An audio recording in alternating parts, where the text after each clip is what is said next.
Good morning everyone. Class 8 subject science. Okay, we are starting a new chapter 6, that is combustion, flame and fuel. इसके पहले हमने जो chapter 5 complete किया है कोल and petroleum, उसके question answers, उसका PDF आपको PT2 के बाद मिलेगा, क्योंकि अभी आप अपनी प्रिपरेशन में लगे हैं एग्जाम की, तो आप उसके बाद में वो राइटिंग वर्क करेंगे। अभी हम ये चैप्टर 6 स्टार्ट कर रहे हैं, जिसका मैं स्टार्टिंग में कंबशन क्या होता है वो पढ़ा रही हूँ।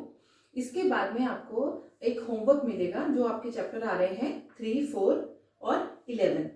3, 4 और 11 ये 3 चैप्टर्स आपके जो साइंस के सिलेबस में है, इन तीनों से रिलेटेड आपको होमवर्क मिलेगा अभी एक PDF, that you have to write in your homework copy और एनी अदर रफ कॉपी। आप अपनी क्लास वर्क कॉपी में वो नहीं लिखेंगे, होमवर्क करके आप वो किसी दूसरी कॉपी में लिख सकते हैं, ठीक है, क्योंकि इसमें आप अपने PT2 का एग्जाम देंगे, ठीक है। तो होमवर्क करके आप वो किसी कॉपी में लिख सकते हैं, वो आपका होमवर्क है जो आपकी एग्जाम की प्रिपरेशन हो जाएगी। अभी हम ये चैप्टर स्टार्ट कर रहे हैं। अगर नॉर्मल वर्ड्स में हम देखें तो कंबशन का मतलब होता है किसी भी चीज का जलना, कोई भी केमिकल प्रोसेस, जैसे आप गाड़ी स्टार्ट करते हैं, ठीक है, तो उसमें कंबशन होता है, मतलब उसमें जो फ्यूल आपने पेट्रोल डीजल जो भी फ्यूल भरा है, पेट्रोल अगर बाइक स्टार्ट करते हैं, जैसे किक लगाते हैं, वो कंबशन होता है, वो फ्यूल जो है वो ऑक्सीजन की प्रेजेंस में जलना शुरू हो जाता है और फिर क्या करता है, एनर्जी प्रोड्यूस करता है, पावर प्रोड्यूस करता है, जिससे कि वो इंजन चलता है। तो इसकी डेफिनेशन आप देखिए पेज नंबर 88 पे दी हुई है। Substance used for producing heat energy are known as fuels. जो भी चीजें, जो भी ऐसे पदार्थ सब्सटेंस यूज होते हैं एनर्जी पैदा करने के लिए, उन्हें फ्यूल्स कहा जाता है। जैसे हमारे घर में CNG ये गैस यूज होती है, LPG सिलेंडर, वो क्या है, फ्यूल है, क्योंकि उससे एनर्जी प्रोड्यूस हो रही है जिससे हम खाना पका रहे हैं। अगर चूल्हा जलाते हैं, उसमें लकड़ी या कोई दूसरी कोयले की यूज करते हैं, तो वो फ्यूल है, क्योंकि वो क्या कर रहे हैं, आग पैदा कर रहे हैं, एनर्जी प्रोड्यूस कर रहे हैं। पेट्रोल डीजल अगर कार में या हमारे व्हीकल्स में यूज करते हैं, तो वो क्या है, फ्यूल है। क्यों?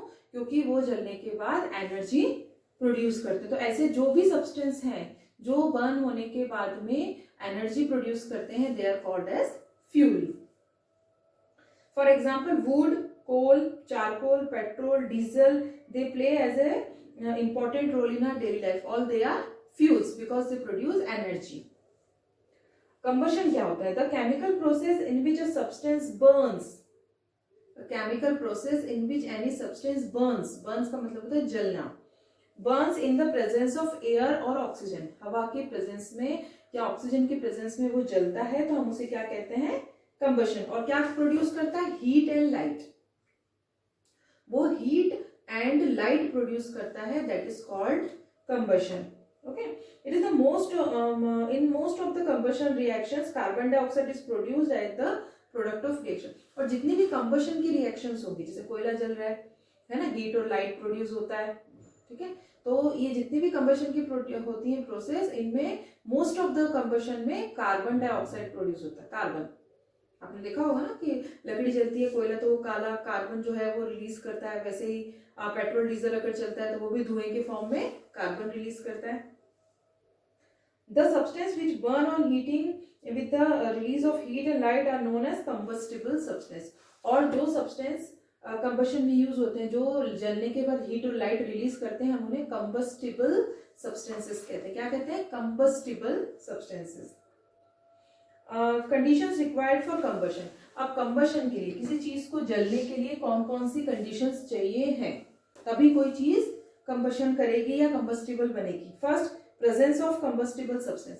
सबसे पहली कंडीशन है कि वो सब्सटेंस जो है वो कंबस्टिबल होना चाहिए, मतलब जलने वाला होना चाहिए, ऐसा पदार्थ जो जल के हीट और लाइट प्रोड्यूस करे।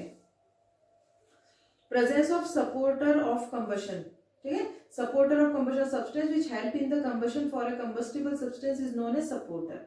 ऐसे सब्सटेंस भी होते हैं जो कंबस्टिबल सब्सटेंस को जलने में सपोर्ट करते हैं, मदद करते हैं, वो भी जरूरी है। For example oxygen, air are the supports of combustion. Oxygen और एयर जो है वो किसी भी चीज को जलने में हेल्प करते हैं, और कार्बन डाइऑक्साइड जो है वो क्या करती है, बुझाने का काम करती है, वो कंबशन में हेल्प नहीं करती है। उसके बाद में attainment of ignition temperature. Attainment of ignition temperature मतलब अगर कहीं स्पार्क हो रही है, जैसे आपने किक लगाई या हम सेल्फ स्टार्ट करते हैं, तो अंदर एक छोटा सा इग्निशन पॉइंट होता है ना, इग्निशन पॉइंट होता है जहाँ पे स्पार्क होता है, वो स्पार्क से वो अटेंड कर लेता है पावर को और फिर वो जलना शुरू हो जाता है। The minimum temperature at which a substance catches fire, छोटे से छोटा कम से कम जो टेम्परेचर जिससे कि वो फ्यूल जो है वो क्या कर लेता है, फायर कैच कर लेता है। जैसे हम किक लगाते हैं या सेल्फ स्टार्ट करते हैं गाड़ी को, तो एक छोटा सा स्पार्क होता है वहां पे, है ना, इग्निशन टेम्परेचर। तो जैसे स्पार्क होता है फ्यूल जो है वो कैच कर लेता है उसको और वो चलना चालू हो जाता है।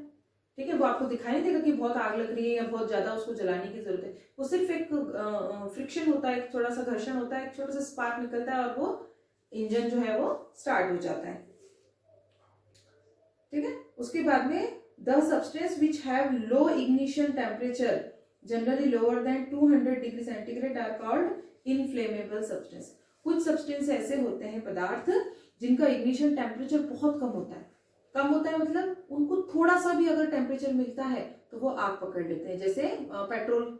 इन सबको ज्वलनशील यानी इनफ्लेमेबल सब्सटेंस कहा जाता है। हिंदी में बोलेंगे तो ज्वलनशील पदार्थ, मतलब इनको थोड़ा सा भी अगर टेम्परेचर मिलता है तो ये बर्न हो सकते हैं। जैसे हमारे घर की सीएनजी एलपीजी गैस, उसका भी इग्निशन टेम्परेचर जो है वो बहुत कम है, थोड़ा सा भी उसको अगर टेम्परेचर मिलता है तो वो जल सकती है।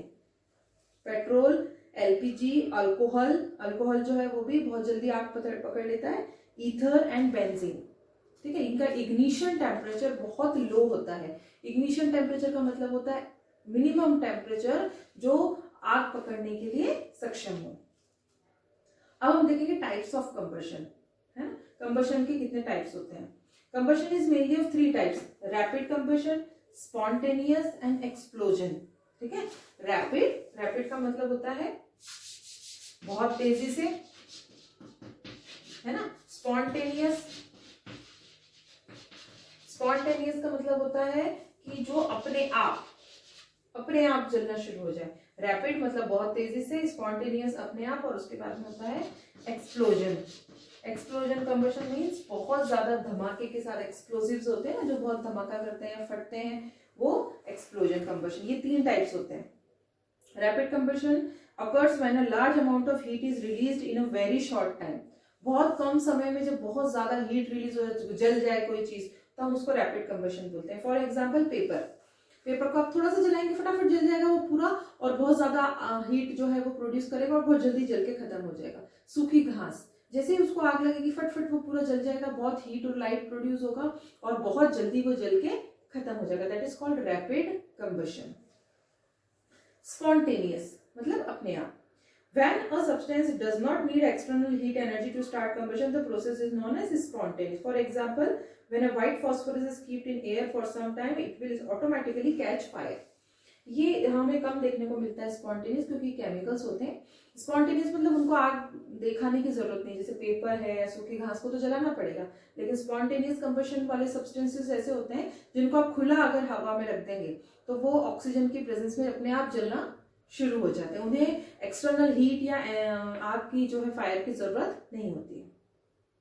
Explosion, some combustion reactions are accompanied by evolution of sound and light। जैसे कि क्रैकर्स होते हैं हमारे पटाखे, तो वो क्या होता है, एक्सप्लोजन कंबशन होता है। वो ऐसे कुछ सब्सटेंसेस होते हैं जो फायर को कैच करने के बाद में बहुत ज्यादा साउंड और लाइट के साथ में बर्स्ट होते हैं, है ना, तो वो एक्सप्लोजन कंबशन। तीनों समझ में आ गए, रैपिड, स्पॉन्टेनियस एंड एक्सप्लोजन।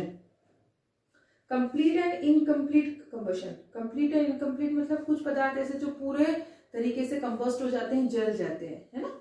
जैसे if a combustion of substance takes place in the presence of sufficient air और oxygen, it is known as complete combustion. जो बहुत एयर और ऑक्सीजन की प्रेजेंस में होते हैं वो कंप्लीट कंबशन होते हैं। Incomplete combustion, if the combustion of substance takes place in the presence of insufficient, जब सफिशिएंट अमाउंट में, पर्याप्त मात्रा में ऑक्सीजन या एयर प्रेजेंट है और फिर कोई चीज पदार्थ जो है जलता है, फ्यूल या कंबस्टिबल सब्सटेंस, तो उसे हम कहते हैं कंप्लीट। और कुछ जो है वो कम मात्रा में ऑक्सीजन या एयर मिल रही है और फिर जल रहा है, उसे हम कहते हैं इनकम्प्लीट कंबशन। ठीक है, अभी हमने कंबशन वाला पार्ट जो है वो पूरा कर लिया है, कंप्लीट इनकम्प्लीट। इसके बाद में हम देखेंगे मेथड्स ऑफ एक्सटिंग्विशिंग फायर, मतलब आग को बुझाने के तरीके, हम अपने नेक्स्ट सेशन में देखेंगे।